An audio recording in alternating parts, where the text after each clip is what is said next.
পাশে লম্বালম্বি ভাবে আপনারা দাঁড়িয়ে করুন।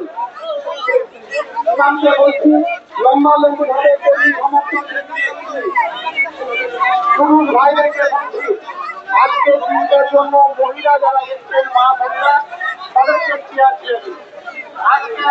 তো এই মাত্র দেখলেন যে অজিত চৌধুরী স্টেজে এসে পৌঁছলেন অজিত চৌধুরীর মধ্যে। আপনাদের সামনে দেখতে পেলেন আরজি করের প্রতিবাদে অজিত চৌধুরী মিছিলে পুরো বহরমপুর ঘুরে এসে এখন স্টেজে এসে পৌঁছলেন।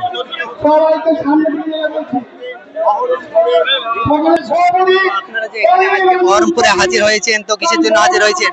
এই দেশের অত্যাচারের জন্য। এর জন্য আরজি করের যে নির্যাতিতা যে জন্য, আরো দেশের অত্যাচারের জন্য। দেশের গ্রামগঞ্জে এরকম হচ্ছে, পুরো বিচার পাচ্ছে না। কি মনে হচ্ছে যে ন্যায় পাবে? আরজি করে যে নির্যাতিতা সে ন্যায় পাবে? ন্যায় তো অবশ্যই পাবে। ন্যায় পেলে আমরা আন্দোলন করবো, আরো আন্দোলন আগে চলবে। আর যেন এইরকম যেন ঘটনা না হয় সেই জন্য দেশকে কি প্রতিশ্রুতি নিতে হবে? যেন পুলিশকে কড়া ব্যবস্থা নিতে হবে, আইনকে ব্যবস্থা চলতে ভালো করা ব্যবস্থা। আজকের এই সভাটি কিসের জন্য? সেই আরজি করের প্রতিবাদের মিছিল, তাই তো? আরজি করে অবশ্যই ওর জন্য এসছে, আগে যেন এরকম ঘটনা না ঘটে, গ্রামগঞ্জে সব জায়গায় এগুলো না ঘটে, তার জন্য এসছে। যেন আমাদের মেয়ে সেফ থাকে, সেই জন্য ভবিষ্যতে যেন আমাদের সব প্রত্যেকের মেয়ে আছে, প্রত্যেকের মেয়ে যেন সেফ থাকে। মেয়ে আছে, সবই আছে, তাদের রক্ষার জন্য আরো যদি আরো আন্দোলন করতে আরো করবো, অবস্থা যাবো। লোকের আন্দোলন সফল হবে কি আপনার মনে হচ্ছে? অবশ্যই সফল হবে। সফল না এত লোক আমরা মানুষ তো বটে, সফল হবে কেন? একটা লোক মানুষ আকাশ উঠতে পারে, আমরা সফল করতে পারবো না? ভারতবর্ষে অন্যায় অত্যাচার করেছে কারা? আইন ব্যবস্থাটা অন্যায় অত্যাচার নামাইছে, টাকা খেয়ে, ঘুষ খেয়ে, ইস্পত খেয়ে এর পথে নামাচ্ছে। তারা আমাদের খারাপ পথে নামাচ্ছে, খারাপ পথে গুন্ডা তৈরি করছে, আস্তে আস্তে আগে বাড়ছে, বিচার পাচ্ছে না ওরা। 14 আগস্ট এই পশ্চিমবঙ্গে 14 আগস্টের রাতের দখল অভিযানে এই বাংলার কত মানুষ জড়ো হয়েছিল জানেন? 3.25 কোটি। সবাই কি কংগ্রেসকে ভোট দিয়েছে? না, আমরা জানি না কাকে ভোট দিয়েছে।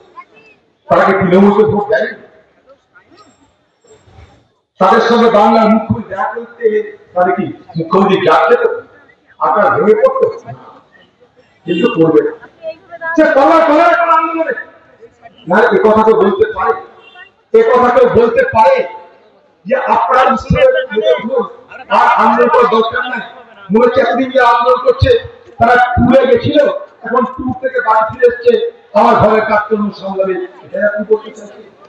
কোনটা উৎসব আর কোনটা উৎসব নয় আমরা জানি না। কিন্তু একটা কথা বাংলার মুখ্যমন্ত্রী শিখিয়ে দিয়েছেন, বাংলার মুখ্যমন্ত্রী দুর্গা পুজো করবেন, তখন তাকে পরামর্শ দিব অষ্টমী রাতে ধুলো তুলেছেন। আমাদের একটা মেয়েকে তো আপনারই রাজ্যে ধর্ষণ করে খুন করা হয়েছে, সে বৃহত্তম বিসর্জনের জন্য একটু ধুলো তুলেছেন, হয়তো তাকে আপনার মঙ্গল হতে পারে। আপনি কি মানুষ? আপনি কি মানুষ?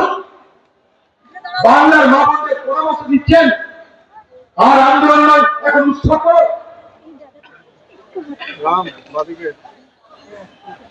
এই যদি বাংলার একজন মুখ্যমন্ত্রী নারী হওয়া সত্ত্বেও তার যদি হৃদয়ে এই অনুভূতি থাকে, এই অনুভব থাকে, এই উপলব্ধি থাকে, তাহলে আগামী দিনে বাংলার মানুষ কোথায় যাবে আপনার সহজেই অনুমান করতে পারছেন। তাই আবার আমি যে কথাটা বলতে চাই, এই আন্দোলন থেকে আমরা সরে যাব না।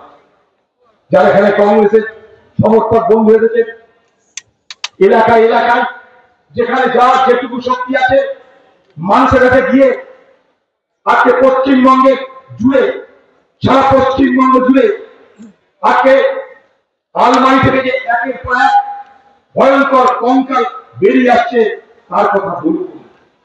আমি আজকে দাবি করেছি, যদি শিক্ষা দুর্নীতিতে শিক্ষামন্ত্রী পার্থবাবুকে সিবিআই জিজ্ঞাসাবাদ করে, যদি রেশন দুর্নীতিতে রেশনের মন্ত্রী বালুকে সিবিআই জিজ্ঞাসাবাদ করে, তাহলে স্বাস্থ্যের দুর্নীতিতে স্বাস্থ্যমন্ত্রী মমতা ব্যানার্জিকে কেন সিবিআই জিজ্ঞাসাবাদ করবে না? কেন জিজ্ঞাসাবাদ করবে না? বাংলার মুখ্যমন্ত্রী এরকম উপরালা নন। এই অপরাধের সঙ্গে আপনার সরাসরি অসরাসরি প্রত্যক্ষ পরোক্ষ কোনো না কোনো ভাবে আপনার বিরুদ্ধে অভিযোগ আনা স্বাভাবিক, কারণ আপনি বলেছিলেন। বাংলা মানুষ মনে করে দেখুন, এই বাংলার মুখ্যমন্ত্রী বলেছিলেন যখন ঘটনা ঘটলো, মনে করে দেখুন 7 দিন সময় দিয়ে সব অপরাধী হয়ে দিল। দেখুন তারপরে কি বললো, 24 ঘন্টার মধ্যে একজনকে ধরে ফেলেছে, আরো 4-5 জন আছে, 7 জনে ধরে ফেলে। মনে করে দেখুন, তার পাশে দাঁড়িয়ে ছিল দিলীপ গোয়েল, কলকাতা পুলিশ কমিশনার। সে কি বলছে সাংবাদিকদেরকে, হ্যাঁ আরো 4-5টা আছে, দেখছি আমার ধরে ফেলে। মনে করে দেখুন আজকে কি হলো, তাকে ধরছেন না। আমাদের প্রশ্নকে কি হলো, আপনি ধরছেন না। আপনি তো নিজে বলেছিলেন সিবিআই তদন্ত হোক। যদি সিবিআই তদন্ত হয়, ওটা নির্দেশে যাই হোক না কেন, আপনি যখন বাংলার মানুষের কথা দিয়েছিলেন 7 দিনের মধ্যে সব আসামি করবেন, আপনার কথা কি হলো, আপনার জমা খরচ কোথায় গেল, কথা প্রশ্ন করবো না। আপনি কথা দিয়েছিলেন বাংলা মানুষের সততা চালাকি কেন, বাক্যে ঘুরিয়ে ফিরিয়ে আপনি আন্দোলনরত ডাক্তারদেরকে মানুষের সঙ্গে দূরত্ব তৈরি করতে একটা সংঘাতের রাস্তায় নিয়ে যাচ্ছে।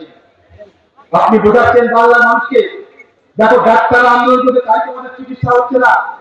এটার পিছনে উদ্দেশ্য একটাই, ডাক্তারদের সঙ্গে, হাসপাতালের ডাক্তারদের সঙ্গে সাধারণ মানুষের সংঘাত পালিয়ে যাওয়া, একটা শত্রুতা তৈরি করা, মারামারি তৈরি করা, ঘটনা তৈরি করা। কেন বাংলার মুখ্যমন্ত্রী মনে প্রাণে চাই এই মুহূর্তে আন্দোলনকারী মানুষের সঙ্গে, আন্দোলনকারী ডাক্তারদের সঙ্গে সাধারণ মানুষের সংঘর্ষ হোক, তাহলে তার জিত হবে, তার ইচ্ছা পূরণ হবে, তার লক্ষ্য সাধিত হবে। আমরা তাই বলেছি যে আন্দোলনকারীদের অধিকার আছে আন্দোলন করা, আবার মানুষের অধিকার আছে চিকিৎসা পাওয়ার। দায়িত্ব দিতে হবে পশ্চিমবঙ্গ সরকারকে, কারণ সরকারটা তাদের, তার মধ্যস্থতা কি করবে তারা ঠিক করবে। কোর্টের পিছনে দৌড়াচ্ছেন কেন? চোর বাঁচাতে কোটি টাকা খরচ করে হাইকোর্ট থেকে সুপ্রিম কোর্টে যাচ্ছে। আমার আপনার টাকায় কোটি কোটি টাকা খরচ করে চোর বাঁচাতে, খুনি বাঁচাতে, ধর্ষণকারী বাঁচাতে এই বাংলার মুখ্যমন্ত্রী কখন হাইকোর্ট যাচ্ছে, কখন সুপ্রিম কোর্ট যাচ্ছে, তার কাছে আমরা এই কথা বলবো। তাই সারা বাংলা জেলার যে প্রতিবাদের ঝড় বলছে, এই প্রতিবাদের ঝড় শুধুমাত্র রাজনৈতিক আন্দোলনে নয়, এই প্রতিবাদ সামাজিক আন্দোলনে রূপান্তরিত করতে হবে বাংলার সাধারণ মানুষ। বাংলার সাধারণ মানুষ, বাংলার সব সম্প্রদায়ের মানুষ, বাংলার সব ধর্মের মানুষ, বাংলার সব প্রজাতির মানুষ, আপনারা আপনাদের মতন করে আপনাদের ঘরের মা বোন মেয়েকে বাঁচানোর জন্য আগামী দিনে লড়াই করবেন, মানুষকে সচেতন করবেন। আমরা আর কিছু চাইছি না, আমরা আর কিছু চাইছি না। রাজনীতি থাকবে, রাজনীতি যাবে, ভোট আসবে, ভোট যাবে, কিন্তু বাংলার সমাজটাই যদি না থাকে, বাংলার সমাজ যদি না থাকে, আমরা আপনার ঘরের মা বোন যদি সুরক্ষিত না থাকে, তাহলে আমরা কোথায় যাবো, কার জন্য রাজনীতি করবো বলুন। তাই এই তৃণমূলের চক্করে পাড়া দিয়ে সরকারি দলের মুখ্যমন্ত্রী মমতা ব্যানার্জি কথা বিভ্রান্ত না হয়ে শুধু মানুষকে সজাগ করুন, মানুষকে সচেতন করুন, আর এগিয়ে চলুন। আমরা সবাই মিলে এই বাংলা আন্দোলনকারীদের সমর্থন করে আমরা বিচারের দাবি করতে থাকবো, করতে থাকবো, করতে থাকবো। জয় হিন্দ, বন্দে মাতরম।